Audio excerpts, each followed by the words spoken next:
from the News Channel 5 Network. This is OpenLine.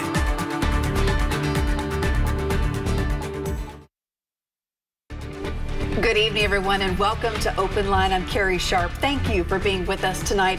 Tonight, we're talking about the effort to ban books. It certainly was a hot topic during the legislative session that just wrapped up.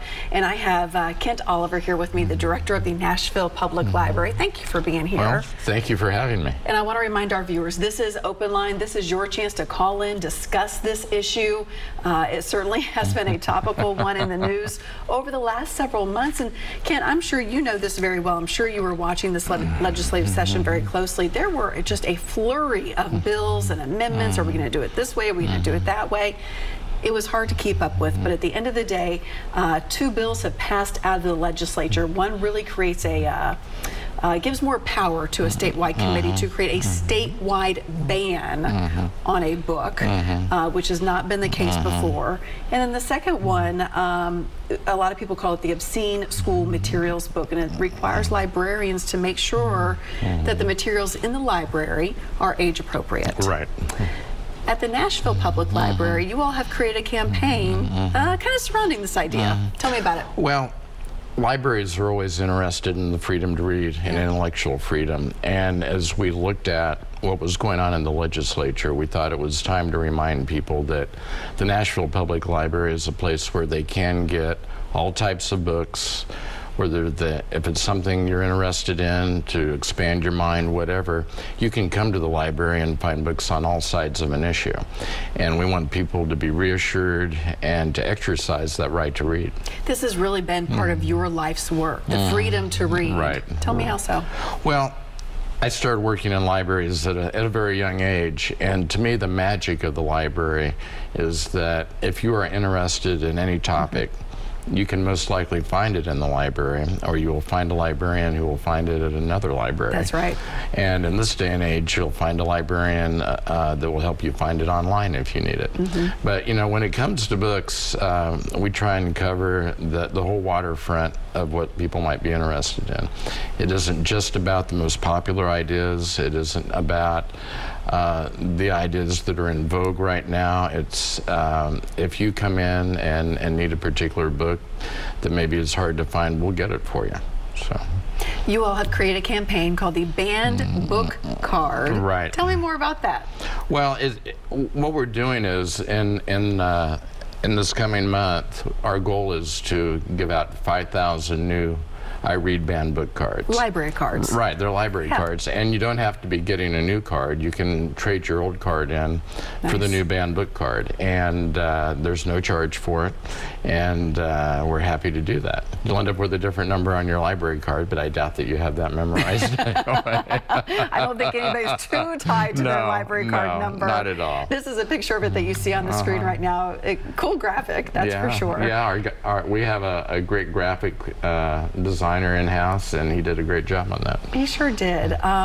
This is really important to you, that people are thinking about this, are acting on this, right? Yeah, I think we take it for granted that information is always there, that it hasn't been coerced or it hasn't been limited in what you can access.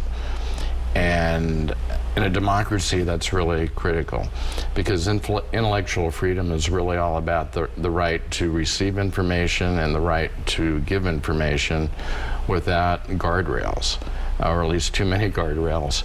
And I just think in the society today, we perhaps forget that. And this is what makes a democracy great, really. Yeah, and the restraints are kind of coming. When I talked about the bills that have passed through the legislature, those really apply to schools. So when we talk about our county libraries, not in the mix. Really not in the bills that we've seen this year, but we watch those very carefully, because there can be a reflex reaction to the point where we hope that those type of limitations aren't pushed into public libraries. And so we're watching that very closely. The one concern we have, and we were watching, is that we have a program called Limitless Libraries, where we actually provide books to all of the metro schools.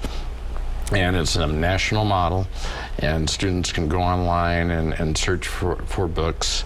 on their own on the Limitless Library's website, and those books are delivered to schools every day. And so the whole idea of that is that more information is available to the students. The school libraries are made more robust because they have access to what we have, and then we also help build the collections within the school system. And at this time, there hasn't been anyone saying, we're going to have to make some changes to that. At this time, we don't think so, and we haven't. Of course, we haven't seen how these laws are going to be applied yet. But it's kind of ironic, because what Limitless Libraries has really done is expand the learning experience for all these students that are in the schools, and now we're seeing bills that, if taken to an extreme, could potentially hurt this system.